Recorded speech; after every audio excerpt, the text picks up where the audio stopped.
Nah, cara ibadah juga gitu. Kita ini kan, saya ini punya bapak kiai, mbah kiai, punya guru yang sangat alim ya, seorang kiai Kiai Memun. Itu dulu kita pengkaji ilmu itu tidak pernah tahu bedanya NU dan Muhammadiyah. Karena dulu Mbah Darwis itu, Kiai Dahlan itu dulu ngajinya bersama Mbah Hasyim ketika di Indonesia yang ngaji Mbah Soleh Darat. Mbah Soleh Darat itu dulu ngajinya sama buyut saya ke-6, namanya Mbah Soleh Asnawi di Kudus. Mbah Soleh Darat itu dulu alim-alimnya orang Jawa ya Mbah Soleh Darat, Soleh bin Umar. Tempatnya di Semarang, tapi beliau itu sebenarnya orang Jepara yang dekat Kudus. Setelah di Mekah, Mbah Hasyim ini mondoknya ya, mulazimnya ke Syekh Mahfud Termas. Tapi sesekali ke Syekh Khotib Minangkabau. Nah yang Mbah Ahmad Dahlan lebih sering ke Syekh Khotib Minangkabau, sesekali ke Mbah Mahfud. Singkat cerita, karena Syekh Khotib Minangkabau sudah modern ya, terlibat organisasi dunia. Pas itu beliau pengagum Muhammad Abduh, pengagum Rasid Ridho, sehingga bawaannya Mbah Dahlan itu lebih pergerakan karena beliau lebih mengidolakan Syekh Khotib. Nah Syekh Khotib sendiri sebenarnya orang Minangkabau, jadi beliau namanya Muhammad saja sebenarnya. Jadi menantunya orang Arab. Oh itu dicibir mertuanya ini karena punya mantu orang Jawa, orang ndak Arab. Singkat cerita terus si mertuanya bilang gini, kamu jangan pernah bilang kalau orang Arab itu mansa kanal Arab, orang yang bertempat di Arab. Walakin man takallama bi arabiyyin fasihin, tapi orang bisa ngomong Arab secara fasih. Singkat cerita, kalau kamu tidak percaya, nanti suatu saat menantu saya kalau Jumatan, tidak usah kamu kasih tahu, langsung suruh jadi khotib. Nggak usah kamu kasih tahu, sarannya nggak usah kamu kasih tahu. Kalau sekarang kan enggak. Kalau dosen mau jadi khotib kan mengumpulkan materi dulu. Lucunya diantara materinya itu dari TV. Makanya jadi ribet kan khutbah sekarang. Kalau musim corona ya akan ngomong corona, musim apa yang ngomong apa. Jadi lagi-lagi didikte oleh media. Sebenarnya kalau ngomong kan sesuai kebutuhan umat, ini obatnya apa. Tapi nggak sesuai trending topik, itu kan kayak anak-anak gaul. Ini dokter kok gitu kan aneh.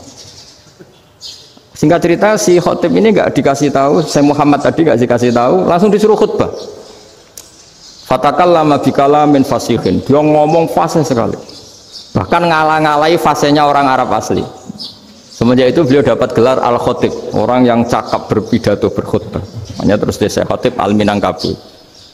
Jadi orang Indonesia itu luar biasa.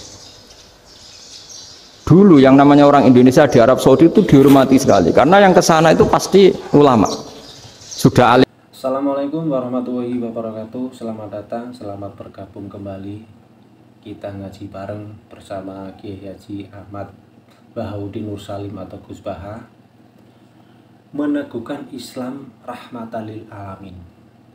Gus Baha saat mengisi acara atau berceramah di Universitas Muhammadiyah Malang, Gus Baha menjelaskan tentang kehebatan ulama Indonesia. Untuk lebih detailnya, mari kita simak video selengkapnya. Sebelum kita lanjutkan, jangan lupa like, subscribe, dan komen, dan nyalakan lonceng notifikasinya agar kita tetap bisa ngaji bareng. Oke, mari kita lanjutkan videonya. Itu hebat. Tapi kata Imam Nawawi, di Indonesia ke sana, termasuk Mbah Ahmad Dahlan, Mbah Hasyim dulu karena sama-sama muridnya Mbah Soleh Darat. Lama-lama yang ke sana itu TKI TKW itu ya mulai agak dibully. Dulu Syekh Nawawi di antara ijtihad yang dihormati itu beliau mengkritik nyuwun sewu orang yang kan orang biasanya normalnya kan muji orang mati syahid. Hebat orang mati syahid itu hebat gini. Oke, kita sepakat orang mati dengan syarat niatnya itu li'ila'i kalimatillah dan itu bawaan takdir. Saya ulang lagi, itu bawaan takdir, harus mati di medan perang. Tapi tidak boleh seseorang ini niat perang tapi niatnya supaya syahid. Karena kalau begitu berarti dia berniat supaya menjadi maktulal kafir, orang yang dibunuh orang kafir. Kedua, dengan dia mati berarti pasukan Islam berkurang. Berarti dia ingin pasukan berkurang, hanya ambisinya dia ingin langsung ke surga. Misalnya pasukan orang Islam itu 10, orang kafir 10. Kalau kamu ingin syahid berarti mati 1 kan, tinggal 9 kan. Nah kalau yang seperti itu 10 kan mati semua. Gara-gara ingin syahid akhirnya perangi rapati tenanan, benang mati, benang mlebu swarga. Kata Senawawi, ya enggak. Kalau kamu perang sama orang kafir ya niat menang. Dengan niat menang ini kamu ingin li'ilai kalimatillah. Tapi kalau kamu ingin syahid berarti kamu menuruti keinginan nafsu kamu yang cepat masuk surga. Itu orang Arab kagumnya bukan main. Karena di mana-mana orang itu dinilai dari niatnya. Paham ini ya? Tapi perang loh ya, dalam kondisi perang, bukan teroris. Perang itu artinya orang kafir yang ingin bunuh kita, itu perang namanya apa? Perang. Dulu orang cerita syahid itu hanya pokoknya syahid itu hebat, pokoknya syahid itu hebat. Syahid di medan perang itu hebat, pokoknya syahid di medan perang hebat. Tapi ketika Senawawi memberi penjelasan ilmiah, jika kamu perang ingin cepat mati, ingin cepat syahid, artinya ini untuk pemenuhan diri kamu, karena kamu bayangkan langsung masuk surga. Kamu lupa bahwa dengan kamu dibunuh kekuatan Islam berkurang. Akhirnya beliau memberi penjelasan, syahid itu bagus, itu sebagai takdir. Hanya takdir itu kita perang yang ingin menang, tapi takdirnya mati. Jangan dibalik, oleh perang rapati tenanan, benang mati, namun itu yang pertama, termasuk ulama yang pertama memberi penjelasan itu Syekh Nawawi. Akhirnya melahirkan kekaguman yang luar biasa dengan tafsir Munirnya itu. Terus beliau itu orang yang rileks kalau menjelaskan ilmu.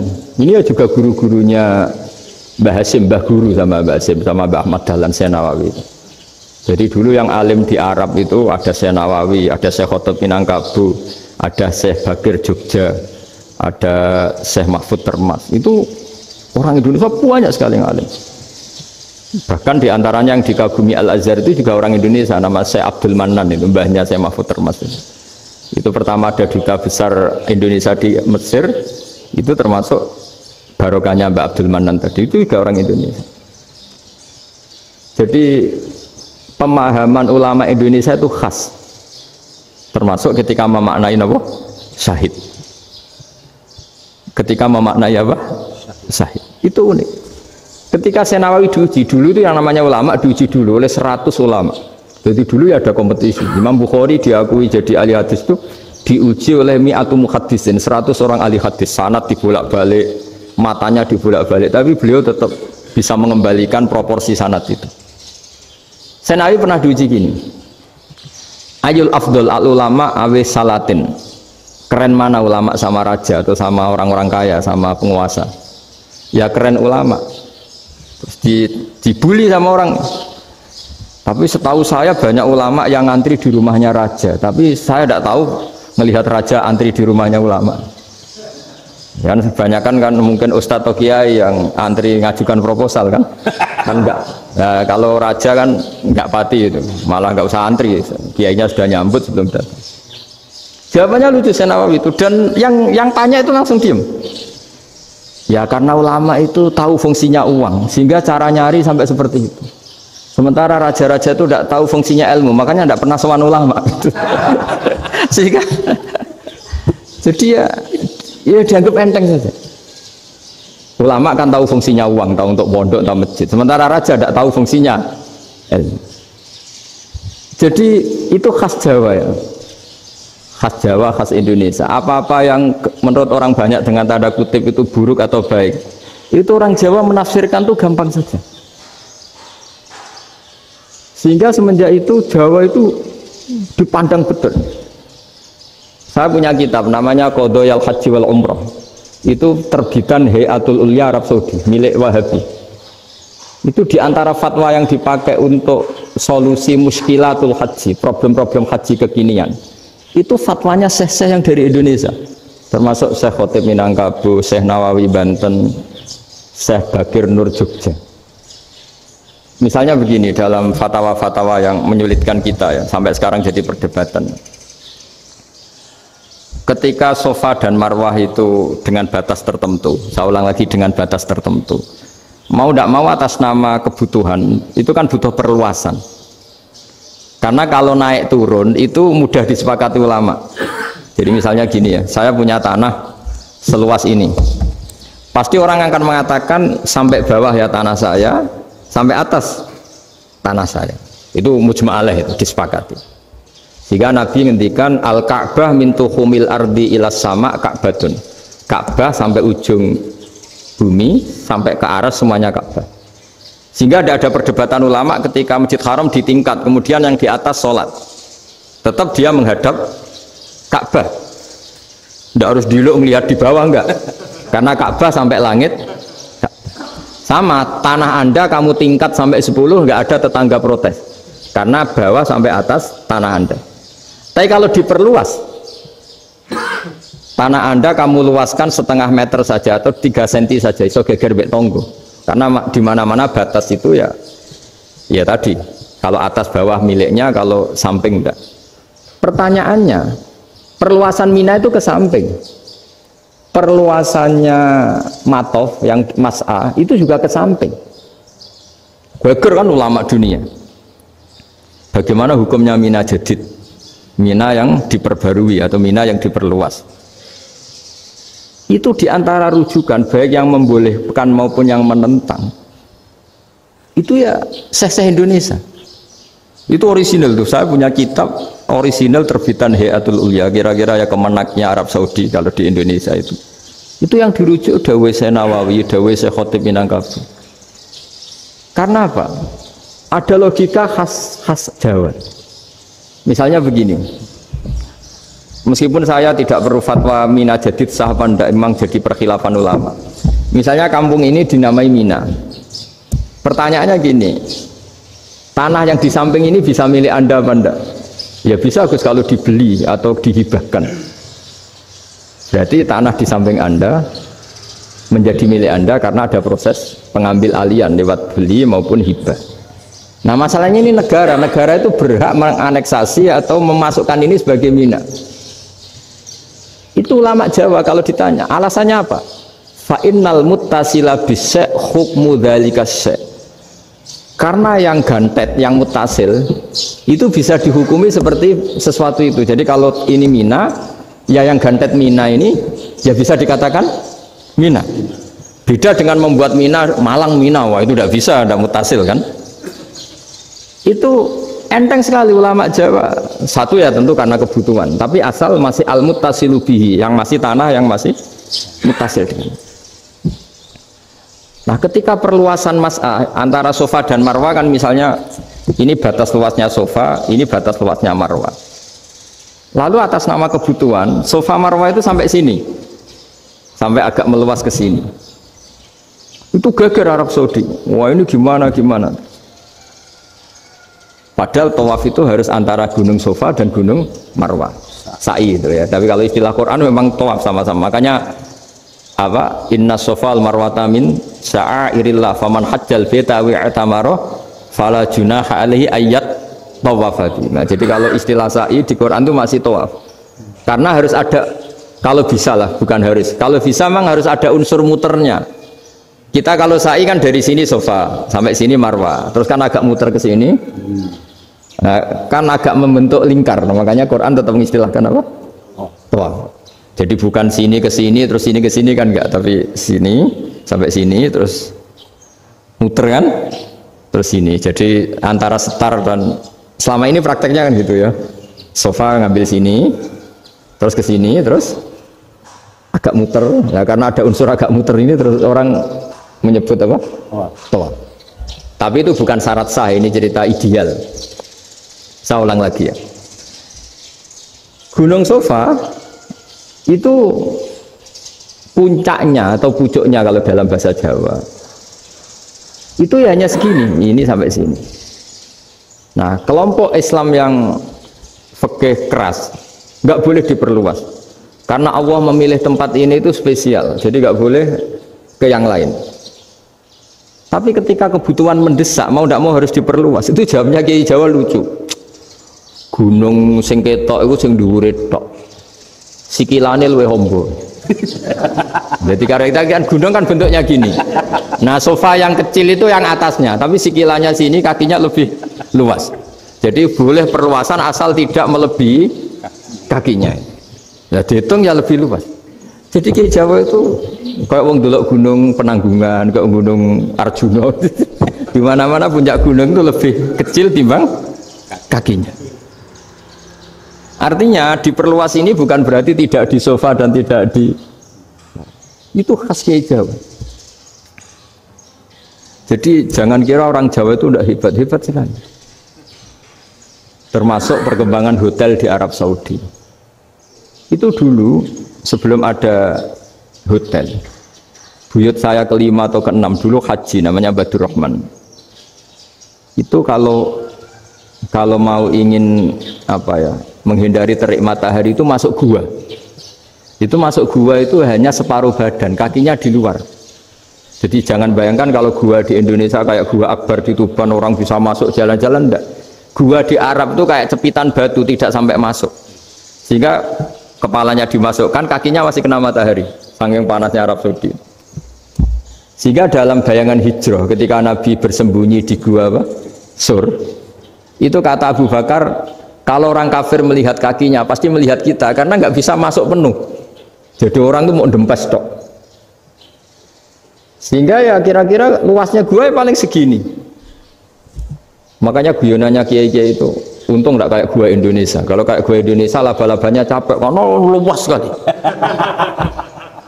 Jadi jangan bayangkan gua Arab tuh kayak gua Indonesia. Makanya bayangannya andai kan orang tuh melihat ke bawah pasti melihat kita karena orangnya nggak bisa masuk penuh, nggak bisa masuk 100%. Ya kayak cepitan batu lah mirip.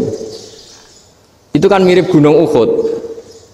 Gunung Uhud kata Rasulullah, nanti kalau kamu perang itu di atas, menang atau kalah di atas. Musuh biar di bawah. Dengan di atas kamu bisa manah. Jangan bayangkan kayak Gunung Merapi, kayak Gunung Penanggungan. Lah kalau Gunung Penanggungan manah ke bawah yang leyang kan. Jadi gunung di Arab itu kayak bukit. Ya sampean pernah kan ke Uhud itu ya sama ini aja tinggi ini kan. Nah ini yang mulai ada mis. Makanya nerjemah itu susah di Indonesia. Karena jabal itu udah harus tinggi. Kalau tinggi nggak bisa manah dari atas ke bawah kan nggak ngefek kan. Sampai kalau ke Uhud gunungnya kan pendek sekali sehingga yang manah dari atas ke bawah ya kalau kena musuh ya celaka karena memang dekat. Ya kalau gunung Indonesia manah dari atas ke bawah yang ngeleyang nggak ngefek.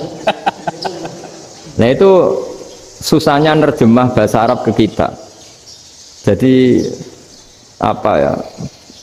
transkrip itu nggak gampang karena ada pengertian yang beda. Kita kalau bilang gunung itu tinggi sekali. Sampai banyak mahasiswa tersesat ya saking tingginya. Kalau orang naik Uhud nggak akan tersesat, wong ketok dari bawah itu.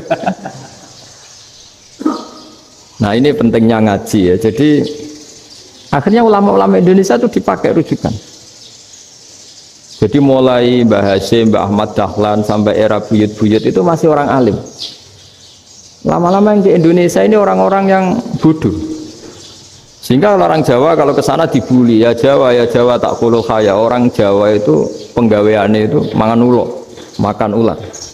Karena belut itu kalau di kamus itu persis ular. Dulu itu kan kamus tidak full color.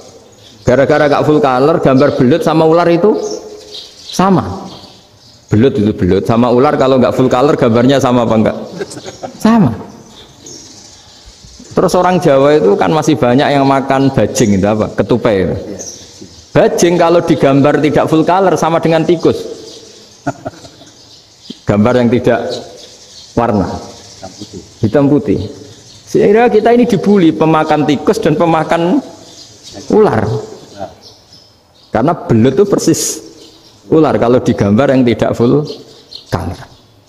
Sampai datang Syekhona Khalil, datang ulama ngarang kitab ya judulnya Al-Belut. Karena nggak terima bangsanya dinyek makan apa? Ular. Terus dikarang.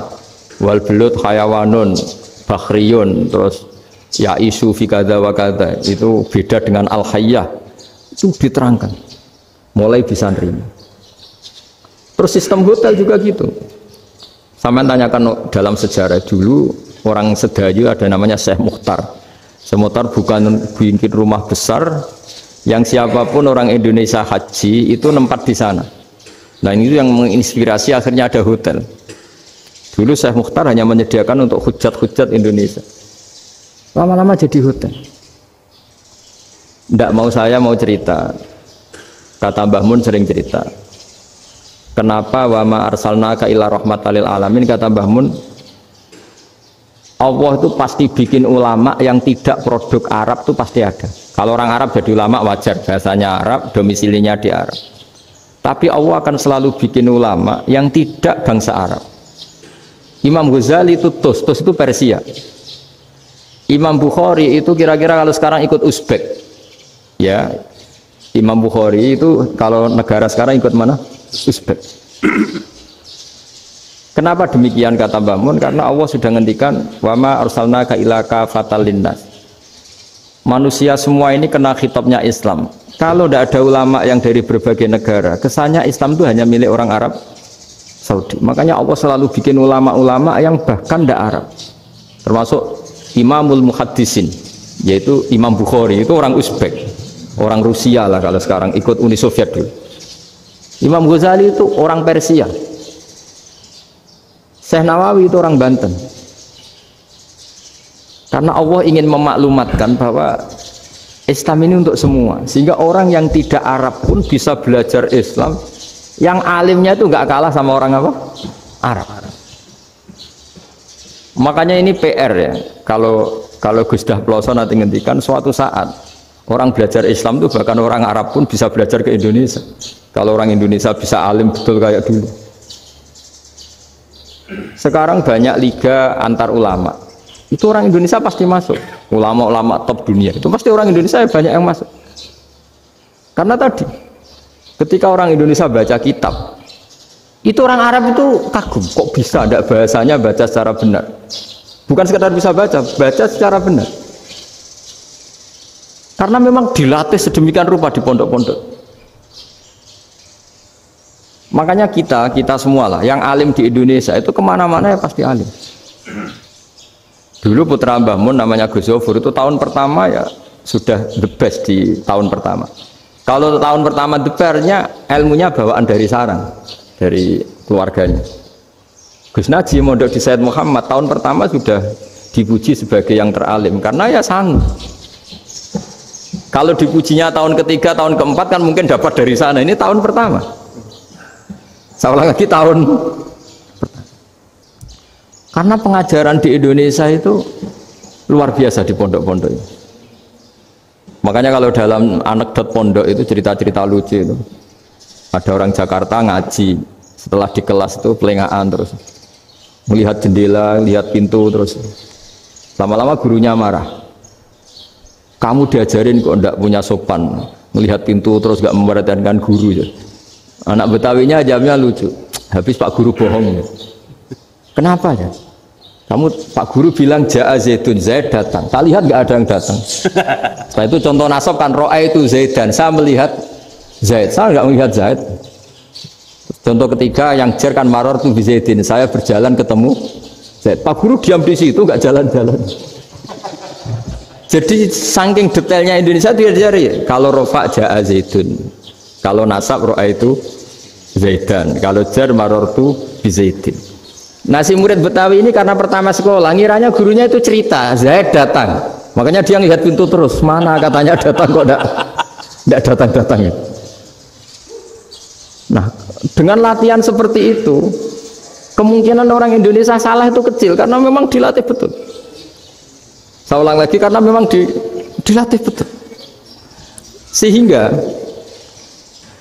ketika orang Indonesia ini yang cerita seorang wartawan, ini kisah nyata. Kalau ini tidak anekdot, kisah nyata. Ada wartawan internasional meliput Ramlah itu di Gaza, di Palestina. Wartawan Indonesia ini hanya bisa bahasa Inggris. Dijak ngomong bahasa Arab. Terus dia bilang saya tidak bisa. Saya tidak bisa. Saya bisanya ngomong Inggris. Tapi apa yang terjadi setelah sholat? Si Indonesia ini jadi imam pakai sholat jariyah lagi. Baca bismillah benar, bismillahi jer karena mudhof ilaih. Terus ketika iktidal ya benar, Rabbana lakal hamdu mil'us samawati wa mil'ardi benar. Ketika tahiyat ya benar, at-tahiyatul mubarakatuh sholawat.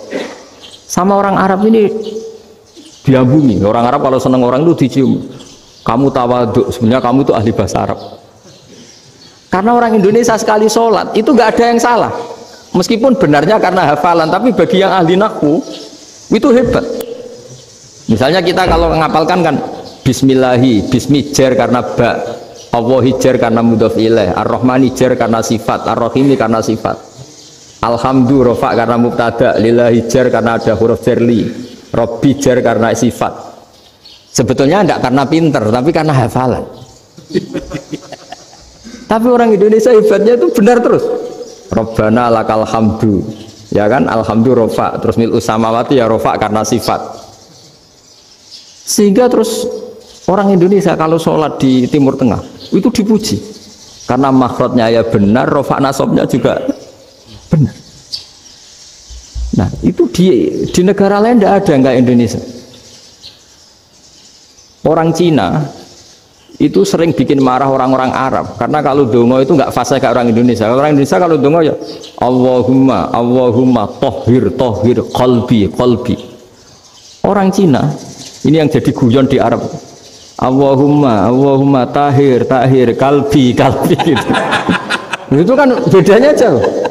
Itu orang Arab pertama membiarin, lama-lama kalbun kalbun entak gitu, maksudnya asu asumu gitu. Karena dia bilangnya qaf itu kaf. Jadi kalau Allahumma Allah tohir, kalau aturi nyucekno panjenengan kalbi ing asu ingsun kan. Tapi kalau qalbi itu ati ingsun, tapi kalau kalbi anjing ingsun. Bedanya qaf sama kaf. Karena orang-orang aja kalbun entak, asu asumu, maksudnya kan. Tapi padahal orang Cina itu paling dilihat teksnya ya pakai qaf. Orang Indonesia enggak, mulai kecil dilatih sak fase-fase. Sampai yo sulit betul latihan Fatihah itu. Kalau di Kudus malah sampai 3 bulan Fatihah itu. Sampai at-tahiyyatu, kurang bersih. At-tahiyyat sampai gitu. Sampai ada cerita itu orang dipanggil maftuhin itu enggak melengak, harus maftuhin. Baru melengak. Tapi barokahnya itu orang Indonesia kalau dongo memang benar-benar Allahumma tohir qalbi, ya Allah sucikan hati kami, bukan tahir kalbi. Karena sekali jadi kaf itu maknanya anjing saya, ya Allah sucikan anjing. Jadi ini orang Indonesia. Jadi kata Mbah Mun, dawe Mbah Mun, illaka fatal linnas, bahwa agama ini milik semuanya.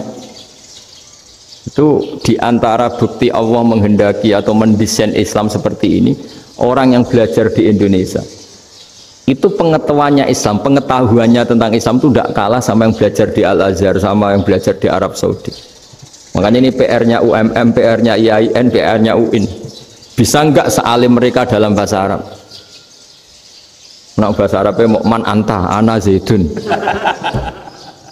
Jangan sampai, karena kita di sana ini kadang dibully. Orang Arab tuh kalau bully kita, sampai tak kasih cerita.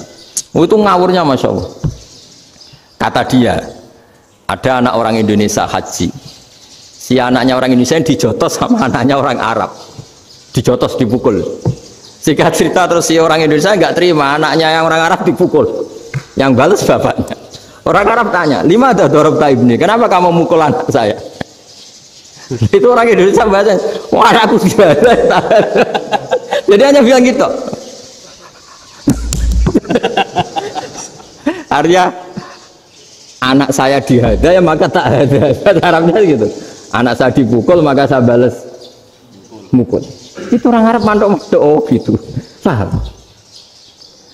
Suatu saat ada orang Indonesia itu sama orang Arab itu dilus-lus itu ya digini-giniin.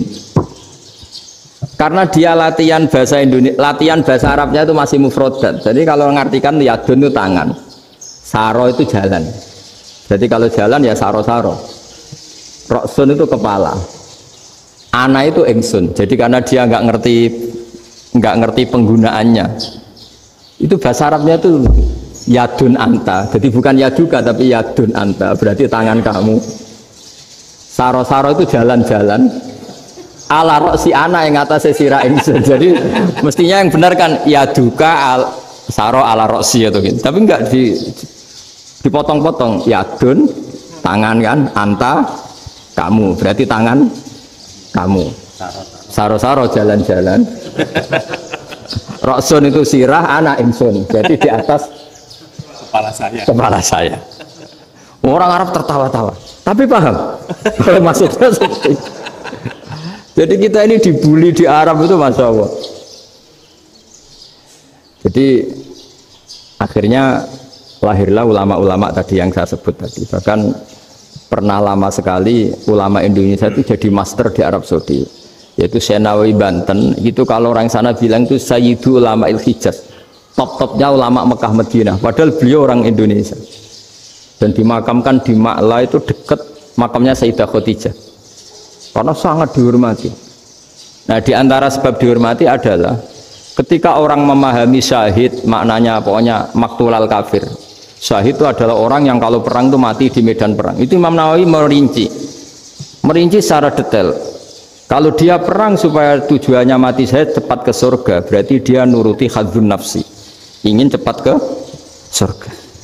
Tapi dia lupa bahwa dia dengan terbunuh pasukan Islam berkurang kekuatan. Maka syarat perang yang benar adalah ya ingin menang. Di mana-mana perang ya lillahi kalimatillah, supaya kalimat Allah itu menang, jangan ingin kalah. Soal dia mati takdir, tapi jangan ingin mati. Wah, itu terus dikagumi. Ternyata memang, oh iya ya, kalau pasukan Islam 10, kafir 10, kita ingin syahid, berarti ya kalau orang ingin syahid kan terus mungkin perangnya ada hati-hati, main ngawur saja terus kalah mati. Sudah apa kalon satu kan, terkurangi satu kan. Nah kalau semuanya 10 punya niat gitu. Alhamdulillah kita barusan sudah mendengarkan atau menyimak kajian dari Gus Baha saat mengisi acara di Universitas Muhammadiyah Malang. Di sini banyak ilmu yang kita dapat dan banyak pengetahuan yang mungkin tidak kita ketahui, yaitu Gus Baha di sini menjelaskan sangat detail sekali tentang kehebatan ulama Indonesia yang terkenal sampai di Arab dan kealimannya tidak bisa diragukan lagi. Oke saudaraku, dimanapun Anda berada, semoga kajian ini bermanfaat, bisa menambah ilmu dan wawasan kita untuk belajar beragama yang lebih baik lagi. Bila mana ada salah kata atau tidak nyaman dengan gambar saya mohon maaf yang sebesar-besarnya. Channel ini dengan cara like, subscribe, dan komen, dan nyalakan lonceng notifikasinya agar kita tetap bisa ngaji bareng, menambah ilmu, belajar tentang ilmu pengetahuan beragama yang lebih baik. Sampai ketemu di video berikutnya. Assalamualaikum warahmatullahi wabarakatuh.